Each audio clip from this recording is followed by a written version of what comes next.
في ناس عايشة حياتها في دوامة، مش عارفة تاخد نفسها، تخرج من مشكلة تقع في مشكلة أكبر منها، تقوم بالعافية تتكعبل وتقع تاني حتى قبل ما تصلب طولك، تطلع من خناقة مع حد لجرح من حد أقرب منه ما كنتش تتوقعه.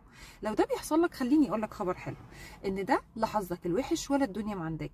السبب الحقيقي ورا المعاناة دي هو افتقاد المرونة النفسية، بس المرونة الحقيقية مش المزيفة. لو ما عندكش مرونة كافية بتبقى عايش متعصب ومشدود طول الوقت، وعلى اي حاجه بتحصل حياتك سلسله لا تنتهي من الخناقات مع اللي حواليك ومع نفسك. هو انا ليه عملت كده؟ ليه اتصرفت كده مع اني عارف الصح؟ طب انا ليه لسه بتاثر وبتضايق منهم؟ وخناقات مع الحياه نفسها. هو الموال ده هيفضل لحد امتى؟ مش هنخلص بقى؟ طب انا امتى ربنا يرضى عني ويشيل عني كل ده؟ الحياه ليه معنداني بالشكل ده؟ المرونة النفسية هي مش بس صفة فطرية موجودة عند كل الناس، دي مرحلة من مراحل النمو النفسي والنضج، مفترض اننا نعدي بيها developmental stage، متعلقة بجزء كده في منتصف الدماغ مسؤول عن المرونة. الجزء ده لما بيتم تدريبه وفهمه صح بتكتمل عندك مرحلة النمو دي، وتلاقي نفسك بقيت مرن، لا فاهم امتى ده حصل ولا ازاي.